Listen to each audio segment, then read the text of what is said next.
이번에도 명저, 사회과학의 명절을 한번 살펴보겠습니다.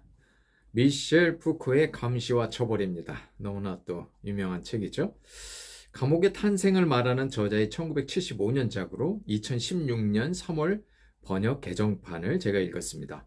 주로 프랑스 사회에 일어났던 일을 바탕하여 처벌 방식의 권력과 규율 사회에서 살아가는 근대적 개인의 상관관계를 치밀하게 분석했죠. 근대적 개인의 정신 혹은 영혼과 새로운 사법 권력의 상관적 역사를 밝히기 위하여 과학적이고 사법적인 복합 실체의 계보학을 마련한 것입니다. 근대적 감옥이나 감옥과 병행하여 확립된 권력의 규율 기술이 상세히 등장합니다. 신체에 대한 권력의 규율화는 신체의 각 부분을 통제가 익숙하도록 훈련시키고, 따라서 신체를 기계처럼 만들어버리면서 유용한 신체일수록 복종적으로 또는 복종할수록 효율적이 되는 메커니즘을 완성합니다. 1791년 제레미 벤덤이 고안하여 군주 권력이 규율 권력으로 변화하는 상징을 보여주는 판옵티콘은 한눈에 다 본다라는 의미를 지닌 전형적이고 효율적인 감옥 구조죠.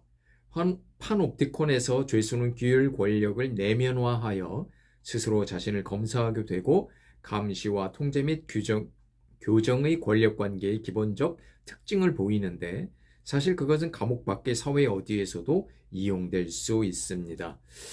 개인 관찰과 감시 일상화가 이루어진 대중사회 안에서 우리는 판옵티콘 감시 구조의 사회 속에서 산다고 말할 수 있습니다. 오늘날의 현대사회는 정보통신의 발달로 디지털 판옵티콘 사회가 아닌가요? 규율 권력은 끊임없는 개인 기록과 통제에 의한 규범화 전략과 아울러 각종 보상과 처벌의 제도로 한 사회를 규율화된 사회로 정착시킵니다. 자본주의 사회에서의 규율 권력은 오로지 이익을 위한 경제발전과 생산력 증가를 목표로 삼죠. 18세기의 계몽주의 시대는 오히려 인간의 자유 증가보다는 단단한 규율 사회를 만들었습니다. 소유가 아닌 행사되는 권력은 부르주아와 노동자, 부모와 자식, 교사와 학생, 상사와 부하 직원, 연인 사이 등의 모든 사회관계에 스며들어 작동했죠.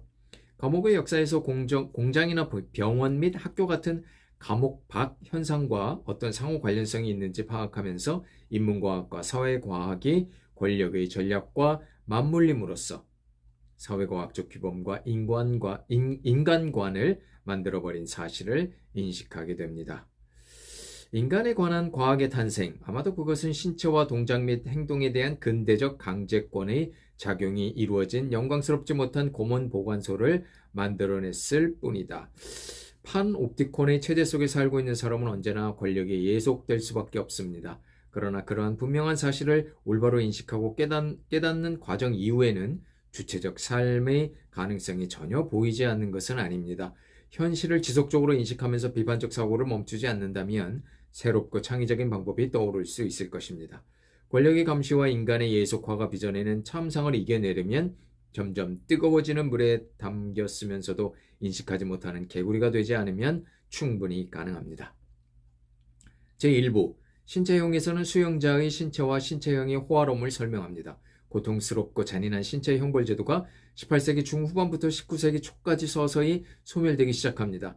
처벌 대상이 신체에서 정신으로 옮겨가는 것이죠. 참혹한 신체형의 과정 공개를 스펙터클로 명명한 저자는 규율사회 이전의 사회를 스펙터클의 사회로 정리합니다. 제2부 처벌에서는 스펙터클에서 복수가 아닌 처벌로 이행되는 과정과 매우 유순해진 형벌을 설명하고 사형과 벌금형 중간에 구금형이 나타난 사실을 강조합니다. 비로소 처벌은 유사 범죄 방지와 악을 멀리하기 위한 예방책으로 작동합니다. 제3부 규율편에서는 신체 활동을 통제하고 복종시키며 순종과 효용성의 관계를 나타내면서 효과적이고 다양한 훈육 방법들이 소개됩니다. 위계질서적인 감시, 규범화된 상벌제도, 시험을 통한 결합 등이 상당히 효율적으로 시행되면서 결국 판옵티콘의 감시체제가 대안으로 등장하죠. 원형 건물 중앙에 감시탑이 있고 각 독방에 한 사람씩 들어가 있어 탑에서는 모든 일을 관찰할 수 있지만 수감자는 감시자를 전혀 볼 수가 없죠. 가시적이고 확인될 수 없는 권력이 24시간 감시하면서 분리와 고정 및 분할 통치라는 모든 권력의 속성을 유감없이 드러냅니다.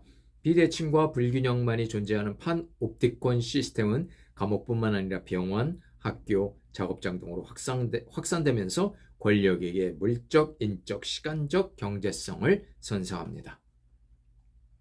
제4부에서는 감옥을 집중적으로 살핍니다. 감옥은 형법의 체계적 활용 전부터 이미 존재하고 있었지만 바야흐로 문명화한 사회의 형벌이라는 상징성을 지닙니다. 야만적 스펙터클의 시대를 지나면서 감옥은 개인의 교정을 위한 합법적 감금 시스템이지만 무익하고 반자연적인 그 안에서의 생활 때문에 오히려 범죄자를 양성하는 시설이 되어버리죠. 석방 후에 전과자로서 여러 악조건을 견뎌야 하고 가족을 빈곤 상태로 만들어 또 다른 범죄를 생각할 수밖에 없는 환경인 까닭입니다.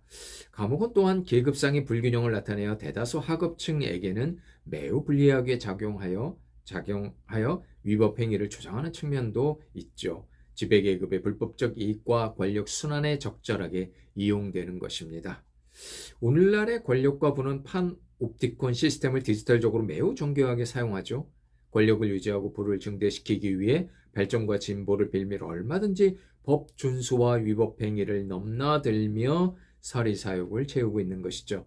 권력과 부에 동떨어진 사람들은 법률 위반을 하지 않아도 교율을 불복종했다는 이유 하나만으로도 얼마든지 판옵티콘 체제의 속박을 당할 수 있죠.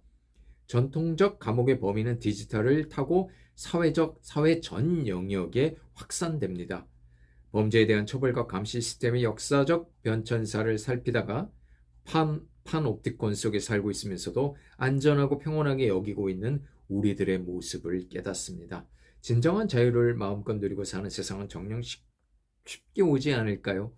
정말로 자유롭게 살고 싶은 욕망이 한없이 꿈틀대는 오늘의 세상에 감시와 처벌, 미셸 푸코의 책을 읽어보았습니다. 사회과학적으로도 매우 유명한 책이기도 하고요.